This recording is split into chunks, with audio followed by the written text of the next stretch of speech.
মুসলমানরা কোনো জিনিস করতে পারবে না, নওশাদ কোনো পার্টি করতে পারবে না, তোহা কোনো পার্টি করতে পারবে না। আমরা সবসময় ওদের তেল মারবো।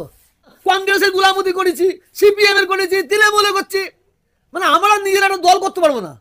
কংগ্রেস বলছে মুসলমান দরদি, আহা, সিপিএম বলছে মুসলমান দরদি, তৃণমূল বলছে মুসলমান দরদি। কত দরদি 2026 দেখবো। আমি আমি ফুরফুরিতে একটা বাবরি মসজিদ করি, কি হয়েছে?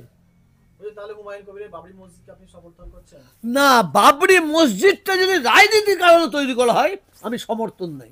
মমতা ব্যানার্জিও তো রাজনীতির কারণে দীঘায় জগন্নাথ মন্দির করেছিলেন। আমি তার উত্তর দিচ্ছি, উনি রাজনীতি করার তার জব। উনি মমতা ব্যানার্জি এখন যত মন্দির করছে হিন্দুদের ভোটটা নিবার জন্য, খুশি করার জন্য। একটা মানুষ বলছে হ্যাঁ অবশ্যই ডিসেম্বরে একটা নতুন দল তৈরি করবে, তারই প্রোপাগান্ডা হিসেবে যেহেতু মুর্শিদাবাদ দেখেন ওর রাজনীতি নেতা, ও দল করবে কি না করবে ওর পার্সোনাল ম্যাটার, ওটা ওর পার্সোনাল ম্যাটার, ও করতে পারে। কেন আমরা করলে খারাপ? কি বিপদ বলেন দিকে? হ্যাঁ, মুসলমানরা কোনো জিনিস করতে পারবে না, নওশাদ কোনো পার্টি করতে পারবে না, তোহা কোনো পার্টি করতে পারবে না। আমরা সবসময় ওদের তেল মারবো, সব তেল মারো। মানে কংগ্রেসের গুলামতি করেছি, সিপিএম এর করেছি, তৃণমূলে করছি, মানে আমরা নিজেরা একটা দল করতে পারবো না। আজকে প্রায় 90টা জায়গায় সংখ্যালঘু এলাকা। এবার আমি বলেছি মমতা ব্যানার্জিকে, এবারে 90 থেকে 100টা প্রার্থী দিতে হবে। কংগ্রেস বলছে মুসলমান দরদি, আহা, সিপিএম বলছে মুসলমান দরদি, তৃণমূল বলছে মুসলমান দরদি। কত দরদি 2026 দেখবো। 90 থেকে 100টা মুসলিম প্রার্থী দিতে হবে। দেখুক, ও আমরা মসজিদ করলো অপরাধ, আমরা জলসা করলেও অপরাধ, আমরা রাস্তায় নামাজ পড়লেও অপরাধ, ভিড়ে ইচ্ছা করে তো নয়, ভিড় হয়ে গেলে নামাজ পড়লেও অপরাধ, আমরা পলিটিক্যাল দল করলেও অপরাধ। বাহ! আর উনারা পলিটিক্যাল, মমতা ব্যানার্জি তো সিপিএম ছিল, আগে কংগ্রেস ছিল, উনি তো দল করলো, তাহলে অপরাধ নেই। এই দুর্গা পুজো কালী পুজো হয়ে গেল, ঘন্টার পর ঘন্টা, দিনের পর দিন মানুষ কলকাতায় গাড়ি নিয়ে যেতে পারে না, জ্যাম, রাস্তার ওপর প্যান্ডেল করে কি বলে পুজো হয়েছে 1 মাস ধরে হয়েছে।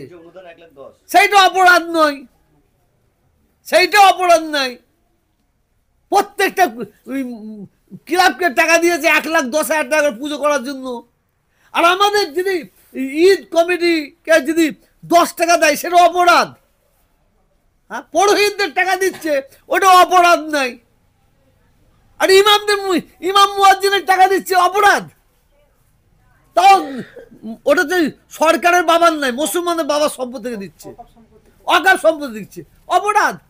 আমরা যা করবো অপরাধ। আমরা নামাজ পড়বো অপরাধ, রোজা রাখবো অপরাধ, আমরা দাড়িটা রাখলেও অপরাধ, আমরা ইফতার করলে অপরাধ, আমরা গরুর গোশ খাবো অপরাধ, সব অপরাধ। নরেন্দ্র মোদী সবচেয়ে বেশি রবীন্দ্রনাথ ঠাকুর হবে, ওই জন্য রেখেছে। এখন নরেন্দ্র মোদী আমার অনেক হিন্দু ভাইয়েরও দাঁড়িয়ে রাখতে পারে, আপনিও তো রেখেছেন, রাখতে পারেন। সুকান্ত মজুমদার বলছে বিজেপি ক্ষমতা এলে রাস্তায় নামাজ পড়া পুরোপুরি বন্ধ করে দেবে। এটা মানে হিন্দু ভাইদের উস্কানো দিচ্ছে, উস্কানো দিয়ে ভোটটা নেবে, এটা উস্কানো দিয়ে ভোটটা নেবার জন্য। যদি ক্ষমতায় আসার পরে যদি বলে ক্ষমতাতে আসতে পারবে না বাবু,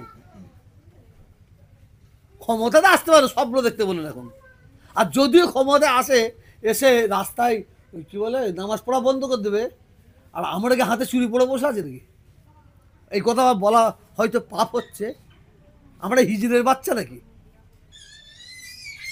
যদি রাস্তা বন্ধ করে যদি রাস্তায় নামাজ পড়লে যদি মানে বন্ধ করার জন্য যদি অপরাধ হয়, তা রাস্তায় বন্ধ করে পুজো করা যাবে তো? সেটাকে আমরা ছাড়বো?